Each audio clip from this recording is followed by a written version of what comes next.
Bismillahirrahmanirrahim. Assalamualaikum warahmatullahi wabarakatuh.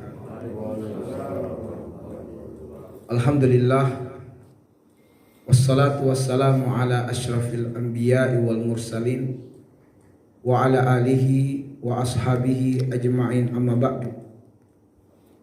Allahumma anfa'na bima 'allamtana wa 'allimna ma yanfa'una wa zidna ilman. Walhamdulillah ala kulli hal wa na'udzu billahi min hali ahlin nar. Ma'asyiral muslimin wal muslimat, jamaah salat subuh azani Allahu wa iyyakum. Senantiasa kita berharap dan terus berdoa kepada Allah, semoga umur kita dipanjangkan oleh Allah dalam kebaikan, dalam ketaatan. Semoga Allah memberikan keberkahan pada pertambahan usia kita semua, yang dengan bertambahnya usia kita disertai dengan bertambahnya ilmu, disertai dengan bertambahnya amal soleh, dan disertai dengan semakin dekatnya hubungan kita dengan Allah Subhanahu wa Ta'ala. Dan ma'asyiral muslimin, kita pun berharap dan berdoa semoga keistiqomahan sebagai nikmat terbesar, sebagai karomah terbesar seorang muslim, seorang mukmin untuk berkumpul di rumah Allah, melaksanakan kewajiban sholat 5 waktu, dan juga menambah ilmu dengan mengkaji, mentadaburi ayat-ayat Allah. Semoga nikmat ini mengantarkan kita semua dapat berkumpul dan bersilaturahmi di tempat terbaik di akhirat, di dalam surga Allah Subhanahu wa Ta'ala. Insya Allah pada subuh hari ini bersama-sama kita akan mengambil pelajaran, mengisi kekosongan hati kita dengan ayat-ayat Allah Subhanahu wa Ta'ala, mendulang ilmu dan faedah dari ayat-ayat Allah, dan agar supaya kita mampu mengimplementasikan nilai-nilai, kandungan-kandungan ayat-ayat Allah dalam kehidupan. Sebab Al-Quran merupakan hudal linnas, pedoman hidup kita sebagai manusia. Adapun ayat yang akan kita kaji pada pagi hari ini atau subuh hari ini adalah 2 ayat di dalam surat Al-Baqarah, ayat yang ke-45 dan ayat yang ke-46. Saya bacakan terlebih dahulu ayatnya. A'udzu billahi minasy syaithanir rajim. Bismillahirrahmanirrahim. Wasta'inu bis-sabri was-salah wa innaha lakabiratun illa 'alal khashi'in alladzina yadhunnuna annahum mulaqu rabbihim wa annahum ilaihi raji'un.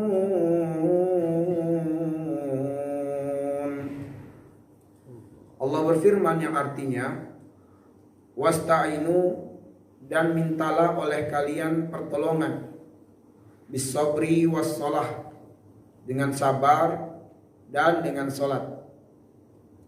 Wa innaha, dan sungguh hal tersebut, yaitu meminta pertolongan Allah dengan sabar dan salat, lakabiratun, amat sangat berat dikerjakan, illa 'alal khashi'in, kecuali orang-orang yang khusyuk. Alladzina yazunnuna annahum, mereka adalah orang-orang yang yakin bahwasanya mereka mulaqu rabbihim, akan berjumpa dengan Rabb mereka. Wa annahum, dan sesungguhnya mereka yakin, ilaihi raji'un, kepada Allah mereka semua akan kembali. Ma'asyiral muslimin, melalui 2 ayat yang mulia ini memberikan pendidikan kepada kita, pendidikan yang sangat berharga. Banyak sekali, namun kita hanya akan membatasi dengan 4 pelajaran penting. Pelajaran yang pertama akan kita gali dari isti'anah, yaitu meminta pertolongan. Pelajaran kedua adalah lebih pada kita mengkerucutkan sabar dan juga sholat sebagai wasilah untuk mengundang dan mendatangkan pertolongan. Lalu kemudian yang ketiga, kita coba urai sedikit tentang makna khasyi'ain, orang-orang yang khusyuk. Dan kemudian ciri yang menonjol atau pelajaran yang keempat adalah ciri yang menonjol atau karakter utama atau karakter kuat orang yang khusyuk tersebut. Baik, mari kita melihat atau melangkah pada pelajaran yang pertama tentang al-isti'anah, meminta pertolongan. Ketika Allah mengatakan wasta'inu, dan mintalah pertolongan, kepada siapa kita meminta pertolongan? Tentu kepada Allah Azza wa Jal, karena Allah Subhanahu wa Ta'ala mendidik kita tidak kurang 17 kali di waktu siang dan di waktu malam. Kita melaksanakan sholat 5 waktu, 17 kali kita meminta pertolongan kepada Allah. Dan itu didikan Allah kepada kita untuk membaca surat Al-Fatihah di setiap rakaat sholat. Itu paling minimal 17 kali kita meminta kepada Allah pertolongan. Iyyaka na'budu wa iyyaka nasta'in. Ya Allah, kepada Engkaulah kami menyembah dan hanya kepada Engkaulah kami meminta pertolongan. Mengapa kita membutuhkan pertolongan? Mengapa kita harus meminta pertolongan? Ma'asyiral muslimin, azanillahu wa iyyakum. Allah yang menciptakan kita manusia ini telah menetapkan dalam qadarnya, laqad khalaqnal insana fi kabad, bahwa setiap kita ini dalam menjalani kehidupan selalu akan berhadapan dengan kesulitan, selalu akan berhadapan dengan kepayahan. Sehingga surat Al-Balad ayat yang keempat menegaskan kepada kita semua bahwa kelemahan yang ada pada manusia itu bersifat zatiyah. Maksudnya adalah tidak ada seorang pun manusia yang hidup di dunia ini yang mampu berlepas diri dari kelemahan, yang mampu berlepas diri dari kekurangan, yang mampu berlepas diri dari kesulitan dan kepayahan. Tidak ada. Yang ada adalah setiap orang ada ujian kesedihannya masing-masing. Tetapi tak seorang pun yang kemudian bisa terbebas, terlepas dari kepayahan, dari kesulitan. Karena Allah menjadikan kelemahan, kekurangan pada manusia bersifat zatiyah, secara zat. Ma'asyiral muslimin, apa hikmah terbesar Allah Subhanahu wa Ta'ala mentakdirkan, menetapkan manusia itu kelemahannya bersifat zatiyah, agar supaya manusia bersandar kepada Allah, agar supaya manusia mengandalkan Allah, dan agar supaya manusia meminta pertolongan kepada Allah Subhanahu wa Ta'ala. Itulah kenapa Allah mengatakan di dalam surat Fatir di ayat yang ke-15, ya ayuhan nas antumul fuqara'u ilallah wallahu huwal ghaniyul hamid. Wahai manusia, kalian yang butuh Allah. Allah tidak butuh kepada siapapun. Maka bergantunglah kepada Allah. Karena Allah Maha terpuji, Allah Maha mulia. Allah tidak bergantung kepada siapapun. Inilah hikmah terbesar mengapa Allah mentakdirkan kita secara zatnya lemah. Hikmah terbesarnya supaya kita benar-benar memaknai, memahami makna dari Allahus Samad. Allah tempat bergantung kepadanya segala sesuatu. Agar supaya kita benar-benar memahami makna pentingnya isti'anah untuk selalu meminta pertolongan hanya dan hanya kepada Allah. Para ulama tafsir mengatakan bahwa hadhil ayat tadullu alal isti'anah, yakni isti'anatu abdi billahi fi kulli umurihim. Bahwa ayat yang kita baca tadi, surat Al-Baqarah ayat 45 itu menunjukkan bahwa seorang hamba harus meminta pertolongan kepada Allah dalam semua urusan-urusannya. Mulai dari kita bangun tidur ma'asyiral muslimin sampai kita tidur kembali, kita tidak bisa lepas dari pertolongan Allah Subhanahu wa taala. Bahkan Allah Subhanahu wa taala menolong kita meskipun kita tidak minta. Allah menolong kita.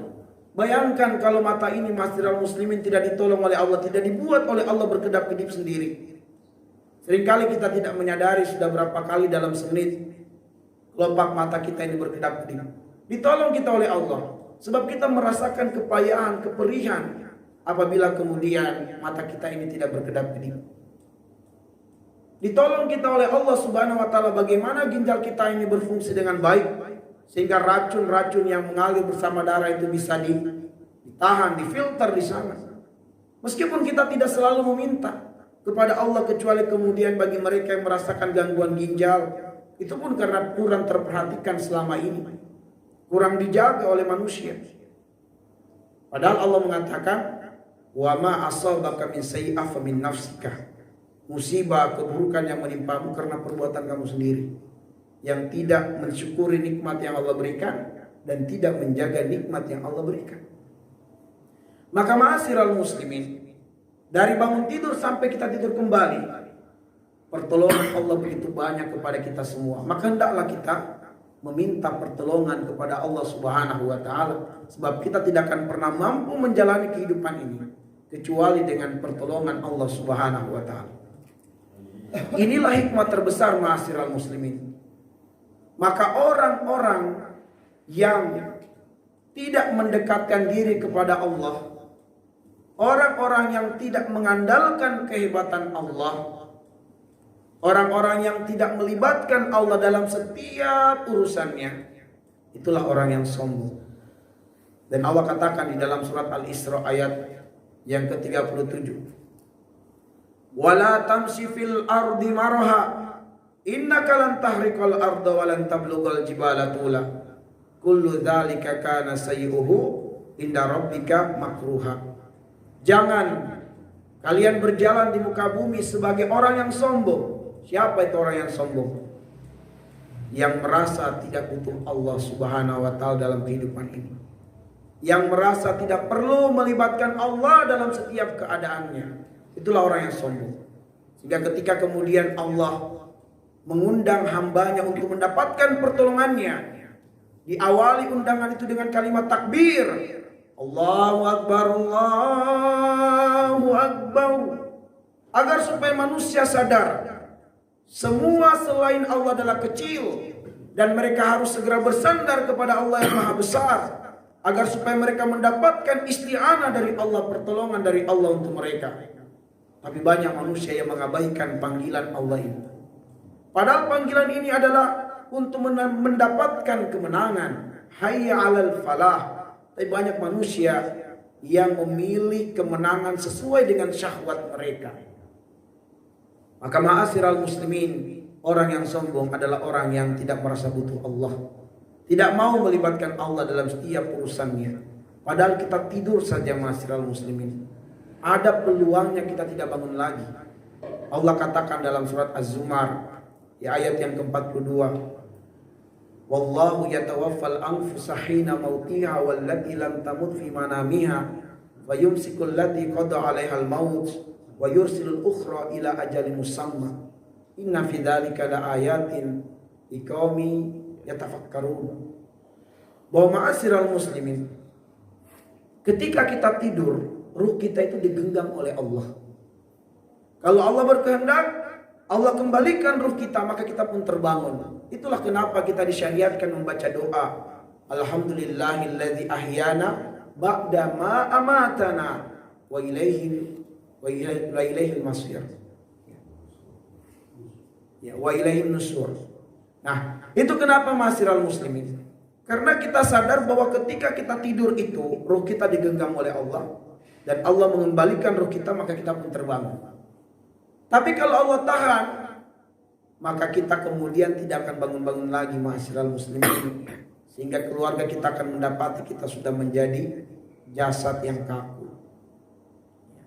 Maka kita tidak bisa melalaikan dan menjauhkan diri dari pertolongan Allah Subhanahu wa taala. Dan Allah sangat bergembira manakala kita senantiasa mengandalkan pertolongan Allah Subhanahu wa taala. Sehingga ma'asyiral muslimin, pelajaran pertama ini kita tutup dengan penegasan dan kesimpulan adalah bahwa meminta pertolongan kepada Allah adalah fitrah manusia. Meminta pertolongan kepada Allah adalah fitrah manusia. Apabila manusia ini keluar dari fitrahnya, disitulah manusia akan terjatuh dalam kebinasaan dan kehancuran.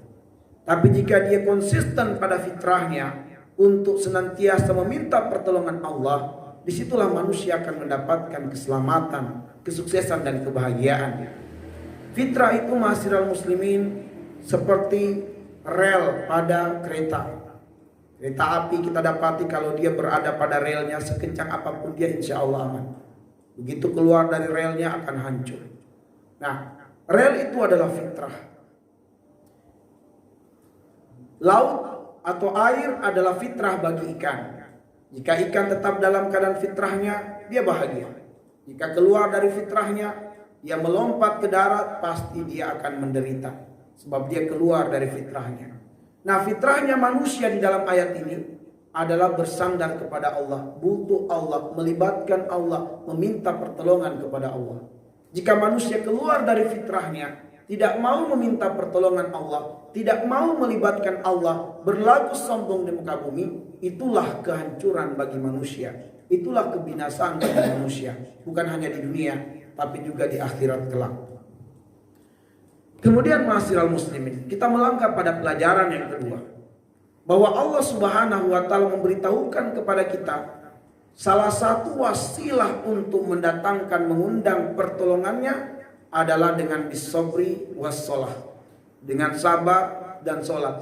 Sekaligus juga sabar dan sholat ini merupakan wasilah terbesar untuk sang hamba berterima kasih kepada Allah atas isti'anah Allah, atas pertolongan Allah yang banyak kepada mereka yang meskipun mereka tidak memintanya. Jadi wasilah untuk kita mensyukuri nikmat-nikmat dari Allah atau pertolongan-pertolongan Allah yang terkadang kita tidak memintanya atau kita lupa memintanya atau bahkan kita tidak berpikir untuk memintanya, tapi Allah kasih. Maka wasilah untuk mensyukurinya adalah dengan sholat. Karena Allah mengatakan inna a'tainakal kautsar, kami telah berikan kepadamu nikmat yang sangat banyak, nikmat yang sangat berlimpah. Saking berlimpahnya wa in ta'udu ni'matallahi la tusuha. Kalian tidak akan pernah sanggup menghitungnya andaikan kalian bermaksud menghitungnya. Bagaimana cara berterima kasih atas nikmat Allah yang banyak dan berlimpah itu? Fasholli li rabbik. Salatlah karena Allah Subhanahu wa taala. Ma'asyiral muslimin, apa yang dimaksud dengan sabar? Sabar menurut Imam Ibnu Katsir rahimahullah ta'ala adalah kondisi jiwa yang tidak suka, tidak senang ketika tertimpa dengan musibah atau ketika musibah mengintainya. Tetapi dalam upaya dia keluar dari musibah, dalam upaya dia menolak datangnya musibah, dia menempuh cara-cara yang tidak bertentangan dengan syariat Allah Subhanahu wa ta'ala. Itulah yang disebut dengan sabar. Jadi sabar itu ma'asyiral muslimin aktif, bukan pasif. Sabar itu adalah aktif dan tidak pasif. Dan dikatakan sabar ketika dia dalam upaya menolak datangnya musibah atau ketika dia dalam upaya keluar dari musibah, dia menempuh semua cara-cara yang terbaik yang tidak bertentangan dengan syariat Allah. Itulah yang disebut dengan ikhtiar. Karena ikhtiar itu dari kata khair, artinya baik. Ukurannya adalah apabila tidak bertentangan dengan syariat Allah, itulah ikhtiar. Tapi manakala kemudian dia tertimpa dengan musibah dan dia menempuh perjalanan jauh demi upaya mendapatkan kesembuhan, tapi perjalanan jauh yang ditujunya adalah menuju ke rumah sang dukun, itu tidak terkategori sabar. Tapi itu adalah maksiat kepada Allah, meskipun telah banyak harta yang dikeluarkannya, jerih payah telah dikorbankannya, tetap saja tidak terhukumi dalam Islam sebagai kesabaran. Rasa lelah, rasa payah di atas kendaraan menuju rumah sang dukun tidak dikategori sebagai kesabaran, tetapi sebaliknya itu maksiat. Semakin besar pengorbanannya demi mendatangi dukun, semakin besar pula dosanya dan maksiatnya kepada Allah. Semakin susah dan payah dia mendatangi sang dukun, semakin ditingkatkan pula dosanya dan maksiatnya kepada Allah Subhanahu wa taala. Nah, jadi ikhtiar itu adalah semua cara yang ditempuh oleh manusia dalam upaya menolak datangnya musibah atau lepas dari musibah dengan cara-cara yang tidak bertentangan dengan syariat Allah. Apakah dengan melalui medis, apakah dengan konsultasi kepada seorang psikiater, ataukah kepada seorang yang pakar ahli herbal, ataukah kemudian ruqyah, ataukah akupuntur, atau semua metode-metode, cara-cara penyembuhan, cara-cara pengobatan yang tidak bertentangan dengan syariat Allah Subhanahu wa taala, maka itulah yang disebut dengan sabar. Sehingga kata kunci pada sabar ini adalah ikhtiar, bukan pasif, ikhtiar, aktif. Kenapa? Karena musibah itu adalah takdir kauni, sedangkan ikhtiar adalah takdir syar'i. Keridhaan kita terhadap takdir kauni berupa musibah adalah upaya kita untuk lepas dari musibah itu dengan mengambil takdir syar'i, yaitu berikhtiar. Tak boleh kita kemudian pasrah dan pasif tanpa ada ikhtiar, sebab takdir syar'i adalah perintah Allah dan juga perintah Rasulnya Sallallahu Alaihi Wasallam. Maka kita bersabar dalam menjalani takdir syar'i atau dalam ikhtiar. Dan ma'asyiral muslimin, bisabri wassalah. Kenapa dengan solat? Sebab Allah ingin mendidik kita ma'asyiral muslimin, bahwa kita dalam upaya berikhtiar menolak datangnya musibah atau lepas dari gangguan musibah. Sebab musibah itu artinya adalah mala yulaimu tabi'ah. Apa yang secara tabiat kita tidak suka, itulah musibah namanya. Apa saja? Begitu kita tidak suka secara tabiat, itulah musibah. Mala yulaimu tabi'ah atau ma yasu'ul insan, sesuatu yang memburukkan keadaan manusia, itu disebut dengan musibah. Nah, Allah ingin mendidik kita ma'asyiral muslimin bahwa kita wajib berikhtiar untuk lepas dari musibah atau untuk menolak datangnya musibah, tetapi kita tidak boleh mempertuhankan ikhtiar. Gak boleh kita pertuhankan ikhtiar kita. Kenapa? Sebab Allah bilang di dalam surat Al-An'am ayat yang ke-17 dan juga surat Yunus ayat yang ke-107. Di Al-An'am ayat 17 Allah mengatakan, "Wa yamsaskallahu bidurrin fala kashifa lahu illa huwa wa yamsaska bi khairin fahuwa ala kulli syai'in qadir." Apabila Allah menghendaki kamu ditimpa dengan musibah, apapun bentuknya, apapun wujudnya, tidak ada yang mampu mengangkat dan menghilangkan musibah itu kecuali Allah saja.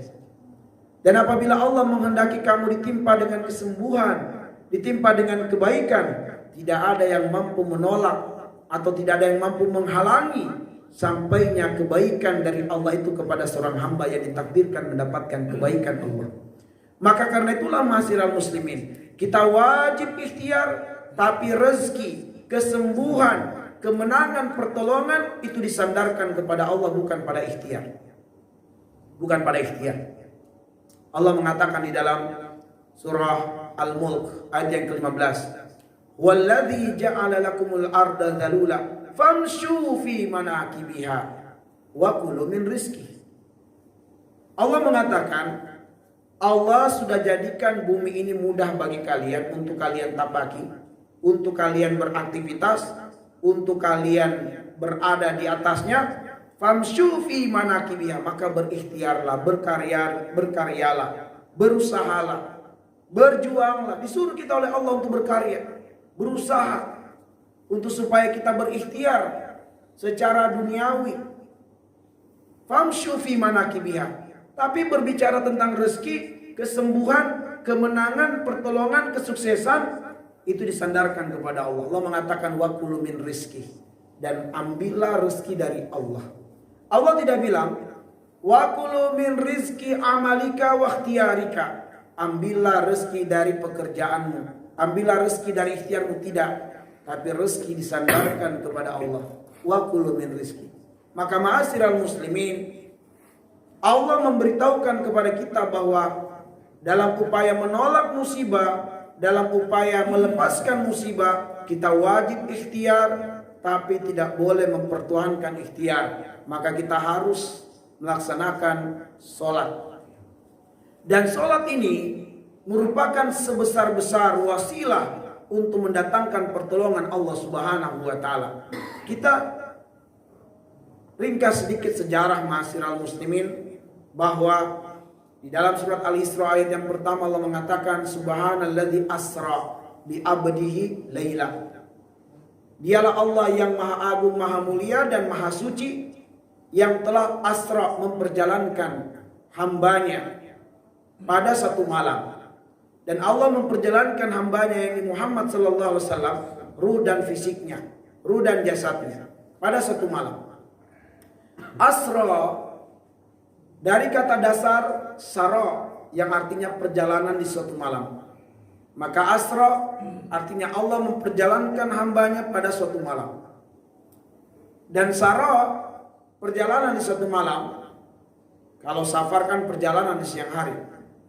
Sara di antara makna selain dari makna perjalanan di suatu malam adalah melepaskan husnun syadid, melepaskan kesedihan yang mendalam. Itu makna sara. Jadi sara itu adalah proses yang dilakukan oleh seseorang untuk melepaskan pakaian kesedihan yang membelenggu atau mewarnai kehidupannya. Sehingga Allah Subhanahu wa taala asra memperjalankan hambanya, selain untuk menunjukkan, memperlihatkan kepadanya linuriyahu min ayatina, tanda-tanda kebesaran Allah kepada baginda Muhammad untuk menguatkan keimanannya kepada Allah, juga adalah untuk litasliyah, menghibur Nabi sallallahu alaihi wasallam yang pada tahun tersebut Nabi sedang ditimpa dengan kesedihan yang mendalam bertubi-tubi dengan waktu yang saling berdekatan. Mulai dari pemboikotan, meninggalnya paman beliau yang selama ini memberikan pembelaan, penjagaan dan perlindungan, meninggalnya wanita tercantik yang sangat dicintainya, Khadijah radhiyallahu anha. Lalu kemudian beliau berjalan menuju ke negeri Taif dan berharap penduduk Taif mau menerima Islam sehingga menjadi pusat tersebarnya Islam di negeri Taif. Tapi justru yang Nabi dapatkan adalah perlakuan kasar penduduk Taif. Bahkan pemuda-pemuda Taif melempari Nabi dengan batu-batu, sehingga kemudian pakaian Nabi yang berwarna putih bersih menjadi merah karena lumuran darah. Maka Allah bermaksud menghibur nabinya. Asra memperjalankannya untuk melepaskan pakaian kesedihannya, melepaskan pakaian kegundahannya, kegalauannya atas perlakuan kaumnya terhadapnya. Maka ma'asyiral muslimin, inti dari Isra dan Mi'raj itu adalah solat 5 waktu yang didapatkan oleh Nabi sallallahu alaihi wasallam, busra, hadiah dari Allah Subhanahu wa taala.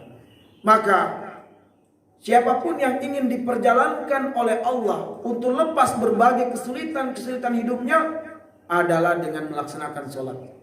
Melaksanakan sholat 5 waktu ma'asyiral muslimin. Maka Allah katakan dalam surat Toha ayat 132, wa'mur ahlaka bis-sholah wastabir 'alaiha la nas'aluka rizqan nahnu narzuquka wal 'aqibatu lit-taqwa. Perintahkan keluargamu menjaga sholat, bersabar dalam mengerjakan sholat. Kami tidak meminta rezeki padamu, tapi kamilah yang memberikan rezeki kepadamu. Wal akibatu lit-taqwa, dan akibat yang baik bagi orang yang bertakwa. Jadi sholat itu tidak akan menghalangi rezeki. Sholat itu tidak akan menutupi pintu rezeki, tetapi sholat akan membuka pintu rezeki. Sholat akan meluaskan rezeki. Karena itulah ma'asyiral muslimin, kenapa dalam surat Toha ayat 132 itu dikaitkan sholat dengan rezeki? Sebab banyak orang yang menjadikan alasan meninggalkan sholat karena sibuk mencari rezeki. Karena sibuk mencari rezeki. Padahal sholat ini salah satu wasilah untuk mengundang pertolongan dari Allah, mengundang rezeki Allah, mengundang kemenangan dari Allah. Sebab rezeki adalah sesuatu yang yatamattal insanu li husuli alaih. Rezeki itu kebalikan dari musibah. Rezeki itu adalah sesuatu yang diharapkan, diinginkan oleh setiap orang untuk mendapatkannya. Maka ma'asyiral muslimin, disinilah kemudian Allah mendidik kita untuk sabar, yaitu memaksimalkan ikhtiar, dan agar supaya kita kemudian menjaga sholat, supaya kita sadar bahwa kita tidak boleh mempertuhankan ikhtiar, melainkan harus memperkuat iktimat kepada Allah, sandaran kepada Allah. Di antaranya adalah sholat, sebab sholat khairul maudhu, sebaik-baik perintah Allah untuk upaya seorang hamba mendekatkan diri kepada Allah. Kesimpulan pada sabar dan sholat ini, ma'asyiral muslimin, bahwa sabar ini mewakili semua ikhtiar yang terbaik yang dilakukan oleh seseorang dalam upaya mengundang pertolongan Allah. Sedangkan sholat ini merupakan iktimat terbaik seorang hamba dalam upaya menyandarkan urusannya, menggantungkan hasilnya dan harapannya kepada Allah. Perpaduan antara sabar dan sholat ini adalah wujud dari tawakal kepada Allah. Sebab tawakal itu memiliki dua rukun dan tidaklah disebut tawakal sampai terpenuhinya dua rukun ini. Rukun yang pertama dari tawakal adalah ikhtiarul hasan, mengambil sebab yang terbaik. Dan rukun yang kedua adalah iktimadu Allah, iktimadan kamilan, bersandar kepada Allah dengan sandaran yang sempurna apapun hasilnya. Apapun hasil daripada ikhtiar kita bersandar kepada Allah. Maka tawakal kepada Allah adalah kunci terpenuhinya segala hajat-hajat manusia. Allah mengatakan, "Wa man yatawakkal 'alallah fahuwa hasbuh." Siapa yang bertawakal kepada Allah, Allah akan cukupkan hajatnya. Orang yang hanya beriktimat kepada Allah, tidak mau berikhtiar, adalah orang-orang yang menguji Allah Subhanahu wa taala. Padahal Allah yang menguji hambanya, bukan hamba yang menguji Allah. Orang yang hanya berikhtiar tapi tidak mau beriktimat kepada Allah, inilah orang yang sombong. Orang yang sombong. Maka perpaduan antara ikhtiar dan iktimat itulah tawakal. Dan inilah yang dipraktikkan oleh ibunda kita Hajar alaihissalam ketika ditinggalkan oleh Nabiullah Ibrahim di lembah yang tandus kering, tak berpenghuni, tidak ada tanaman, tidak ada tumbuh-tumbuhan, tidak ada air. Ketika ditinggalkan oleh suaminya, lalu dia berkata, "Wahai suamiku, kalau memang karena Allah engkau meninggalkan aku, maka jangan kau ragu. Innallaha la yudayyina huna." Karena Allah tidak akan meninggalkan aku di sini. Begitu suaminya pergi menjauh dan hilang dari pandangan Hajar, lalu kemudian Ismail menangis sebab ASI mulai kering dan persediaan air telah habis. Maka apakah Hajar kemudian hanya beriktimat kepada Allah dengan mengatakan, "Suamiku adalah Rasul Allah, saya adalah hamba Allah, dan Ismail adalah calon Nabi, calon Rasul, pasti Allah menolong saya, pasti Allah akan mendatangkan rezeki." Apakah dengan itu kemudian Hajar hanya duduk diam menunggu rezeki terbuka pintu langit untuknya karena dia adalah istri Nabi, karena dia adalah hamba Allah yang pasrah dengan kepergian suaminya, karena Allah dia lakukan, dan dia sabar mengurus Ismail sebagai calon Nabi? Apakah Allah akan membuka pintu langit untuknya hanya apabila dia duduk-duduk saja? Tidak. Hajar mengajarkan kepada kita, semulia apapun kedekatan kita dengan Allah, tetap wajib ikhtiar untuk mengundang pertolongan Allah. Maka kemudian Hajar meletakkan Ismail, lalu berikhtiar mencari rezeki dari Bukit Safa ke Bukit Marwah. Itu adalah zon dia, dugaan kuat dia. Ada pergerakan air di Bukit Safa, maka berlari dia ke Bukit Safa. Ternyata fata morgana. Dilihatnya ke Bukit Marwah, ada pergerakan air, maka dia berlari lagi ke Bukit Marwah. 7 kali bolak-balik. Itulah ikhtiarnya. Apakah ada rezeki di Bukit Safa? Apakah ada rezeki di Bukit Marwah? Tidak ada. Tapi kita wajib ikhtiar. Urusan rezeki, urusan Allah, wajib kita ikhtiar. Dan buah daripada ikhtiar itu, Allah datangkan rezeki, keluar air Zam-Zam di bawah telapak kaki Ismail alaihissalam. Jaraknya 20 meter dari Ka'bah al-Musyarrafah. Keluar air Zam-Zam. Apa kata para ulama? Laulallah summa juhudu Hajar ma kharajal ma tahta qadamai Ismail. Kalau bukan karena Allah, kemudian kesungguhan, kesabaran, keikhlasannya Hajar berlari dari Bukit Safa ke Bukit Marwah 7 kali bolak-balik untuk mencari rezeki dan karunia Allah, tidak akan pernah keluar air Zam-Zam dari bawah telapak kaki Ismail. Artinya apa? Tugas kita itu adalah ikhtiar. Adapun hasil, tawakal sama Allah, sandarkan kepada Allah, serahkan. Allah ingin mendidik kita semua bahwa betul rezeki tidak ada di Bukit Safa, tidak ada di Bukit Marwah. Artinya rezeki itu tidak ada di ujung ikhtiar kita. Cuman kita wajib ikhtiar untuk mengundang pertolongan Allah. Selanjutnya serahkanlah kepada Allah, dan Allah maha luas rezekinya. Allah maha mampu mendatangkan rezeki di ujung ikhtiar atau bahkan sama sekali di luar dari apa yang kita duga-duga. Wa yarzuqhu min haitsu la yahtasib. Maka jangan persempit rezeki. Banyak orang yang mempersempit rezeki. Dia mengatakan, saya nanti kalau tidak bekerja, kalau saya di PHK, saya dipecat, nanti istri saya, anak saya makan apa? Akhirnya dia terkadang mempertahankan bekerja di suatu tempat yang kemudian syaratnya adalah dia harus memakai pakaian-pakaian yang menunjukkan pemuliaan dan penghormatan kepada agama tertentu. Sebab majikannya, bosnya beragama lain. Dan dia kalau mau tetap diterima di tempat kerja itu, tidak di PHK, dia harus ikut merayakan peringatan agama besar majikannya. Dan itu bertentangan dengan syariat Allah Subhanahu wa taala. Dia berpikir, kalau saya tidak melakukannya, saya akan dipecat. Istri saya, anak saya mau makan apa? Nah, inilah orang-orang yang kemudian masih menyandarkan rezeki pada pekerjaannya. Maka orang yang seperti ini akan dijadikan oleh Allah, hidupnya akan menjadi hamba pekerjaannya. Akhirnya banyak orang-orang yang seperti ini akan mendobrak akidahnya, melawan akidahnya, demi supaya dia bisa mendapatkan sesuap nasi, demi supaya dia bisa menguatkan tulang punggungnya, demi supaya dia mendapatkan harta, dia akan jual akidahnya, dia akan tinggalkan sholat. Ma'asyiral muslimin azani Allah wa iyyakum. Sekali lagi, simpulan untuk pelajaran yang kedua, bahwa pelajaran yang sangat berharga pada sabar dan sholat adalah tawakal kepada Allah, yang merupakan perpaduan antara ikhtiar dan juga iktimad. Ikhtiar dan juga sandaran hanya dan hanya kepada Allah Subhanahu wa taala. Kemudian pelajaran yang ketiga, ma'asyiral muslimin, adalah wa innaha lakabiratun illa 'alal khashi'in. Ya, tetapi ternyata memang mengundang pertolongan Allah dengan sabar dan sholat ini berat. Ya, berat. Kecuali orang-orang yang khusyuk. Siapa itu orang yang khusyuk? Khusyuk artinya adalah tenang. Khusyuk artinya adalah tawadu. Khusyuk artinya adalah orang yang melibatkan Allah dalam kehidupannya. Kenapa dia bisa tenang? Karena dia melibatkan Allah. Kenapa dia tenang? Karena dia tunduk kepada Allah Subhanahu wa taala. Kenapa dia tenang? Karena dia berhusnuzon kepada Allah. Allah mengatakan, inna kulla syai'in khalaqnahu biqadar. Segala sesuatunya sudah ditakar oleh Allah. Bahwa musibah yang menimpa seorang hamba sudah ditakar oleh Allah, tidak akan mungkin melewati kemampuannya. Maka ma'asyiral muslimin, orang yang khusyuk adalah orang yang tenang dalam ketaatan kepada Allah. Orang yang kemudian berjiwa visioner, selalu optimis dalam hidup, karena Allah menjanjikan jalan keluar dengan ketenangannya bersama dengan Allah Subhanahu wa taala. Itulah khusyuk. Dan banyak sekali makna khusyuk ini, ma'asyiral muslimin.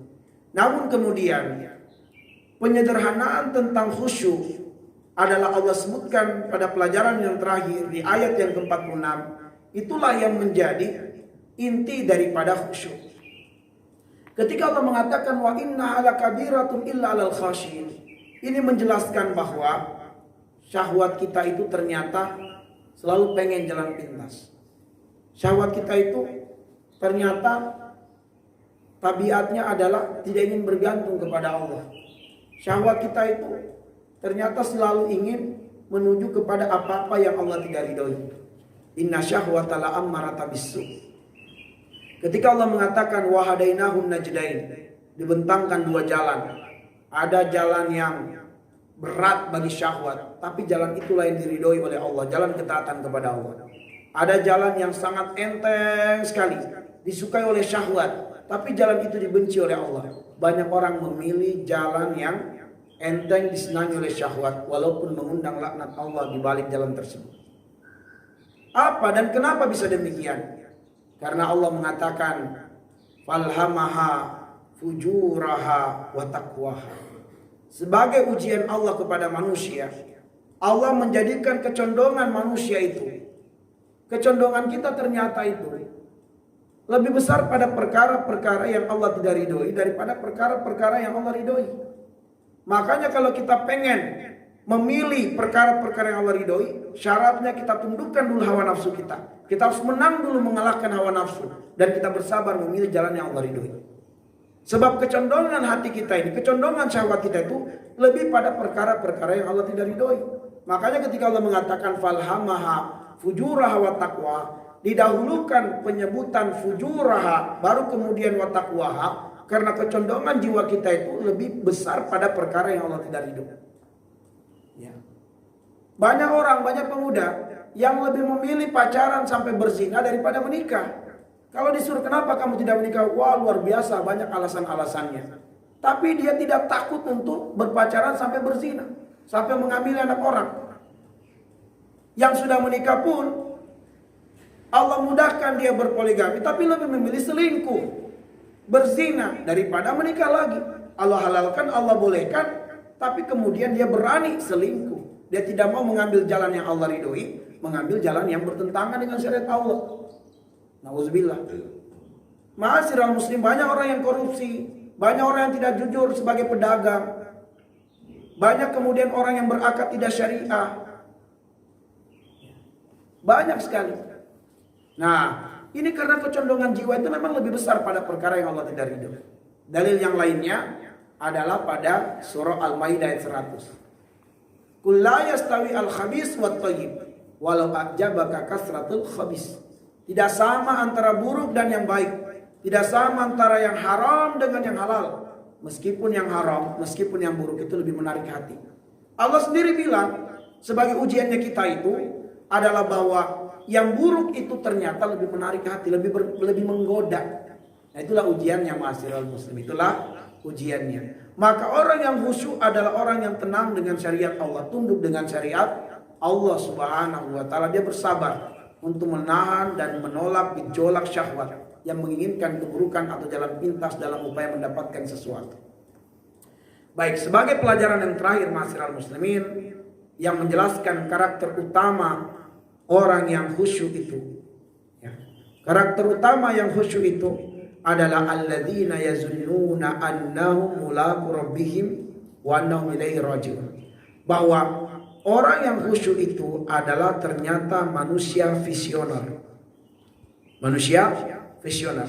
Atau di ayat yang ke-46 itu Allah mendidik kita menjadi muslim-muslim yang visioner, yang memiliki visi pandangan jauh ke depan. Dan luar biasa Allah mendidik kita untuk menjadi manusia-manusia dengan menetapkan visi terbesarnya adalah perjumpaan dengan Allah Subhanahu wa taala. Bukan dunia ini sebagai visi terbesar kita, bukan. Kenapa bukan dunia ini sebagai visi terbesar kita? Sebab Allah mengatakan, "Wa mal hayatud dunya illa mata'ul ghurur." Kesenangan dunia adalah kesenangan yang sementara, kesenangan yang menipu.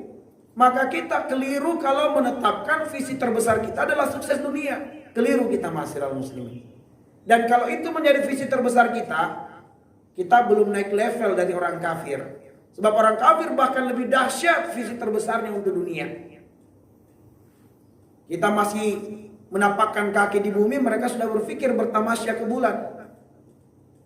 Karena mereka ma'asyiral muslimin membangun visi terbesar mereka di dunia. Sedangkan Allah mendidik kita bahwa visi yang paling dahsyat adalah perjumpaan dengan Allah. Kalau visi kita adalah membangun peradaban di dunia ini dengan menjadikan dunia sebagai visi terbesarnya ma'asyiral muslimin, peradaban yang lebih pada pendewaan terhadap akal, sebagaimana kemudian visi yang dirancang oleh orang-orang kafir ma'asyiral muslimin, bagaimana memindahkan manusia ke bulan dan bisa bertamasya ke bulan, sedang dirancang teknologinya. Dan itu dianggap sebagai penemuan terbesar nantinya, telah membawa manusia bertamasya ke bulan. Ma'asyiral muslimin, bumi adalah makhluk di mana manusia berpijak di atasnya.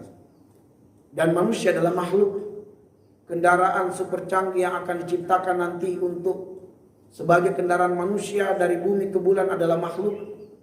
Dan bulan pun adalah makhluk. Hakikatnya sebenarnya tidak berpindah tempat. Dari makhluk yang dipindahkan adalah makhluk, sarananya adalah makhluk, tujuannya juga adalah makhluk.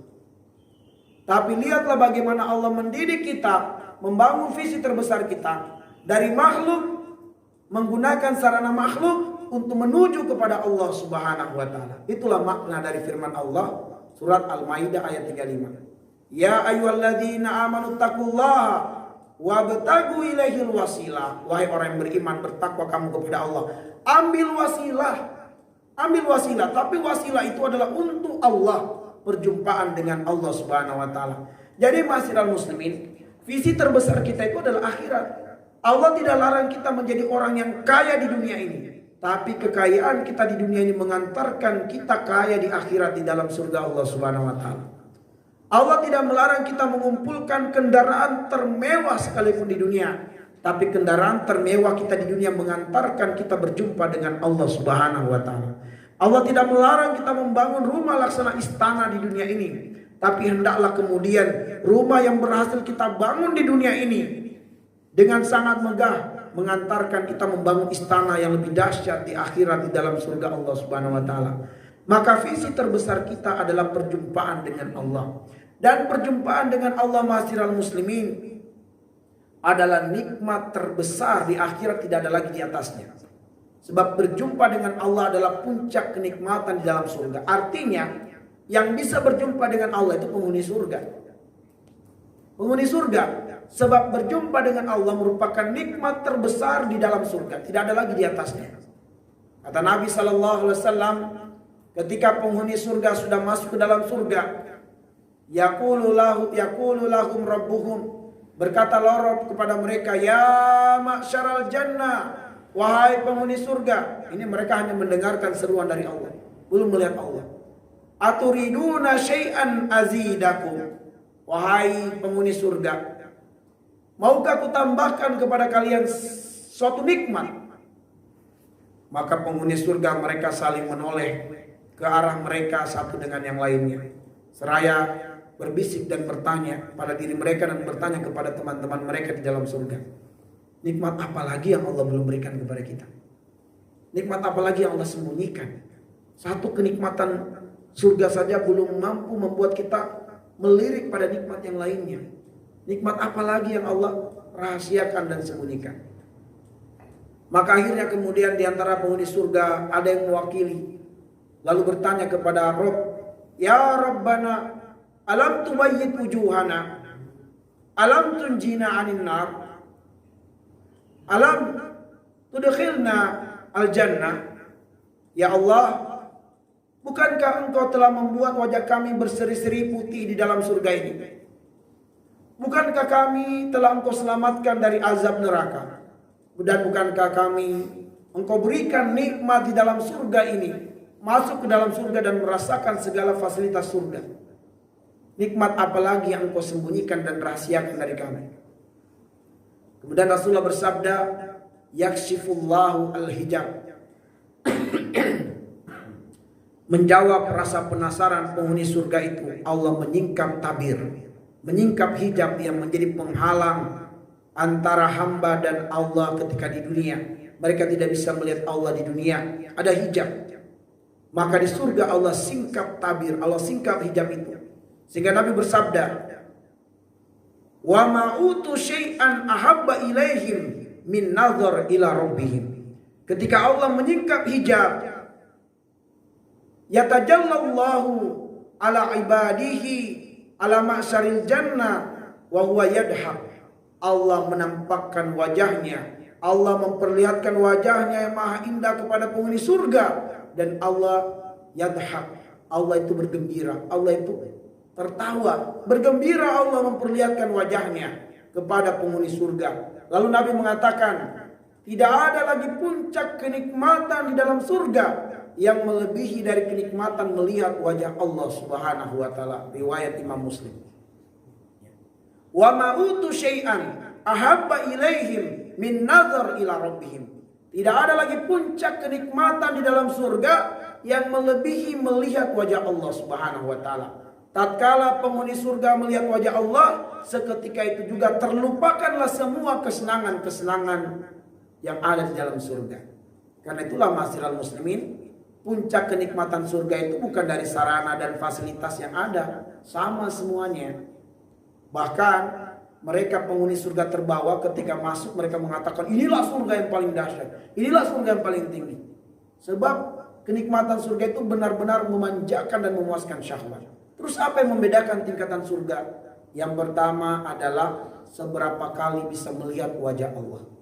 Imam Ibnu Katsir mengatakan surga Firdaus Allah izinkan penghuni surga melihat wajah Allah 1 kali dalam 1 hari. Surga di bawahnya ada yang sepekan sekali, ada yang sebulan sekali, sampai ada yang setahun sekali. Dan tidak ada yang mereka nantikan kecuali pengumuman Allah akan menampakkan wajahnya. Itu yang ditunggu-tunggu oleh penghuni surga. Itulah yang membedakan tingkatan surga.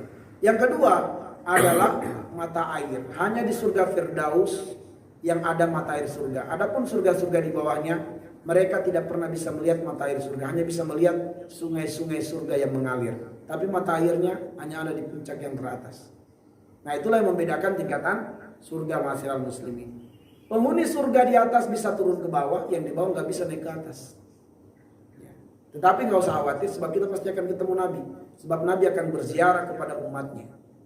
Nah, itulah yang membedakan tingkatan-tingkatan surga. Dari sisi kenikmatan fasilitas, yang paling bawah pun sudah termanjakan, terpuaskan.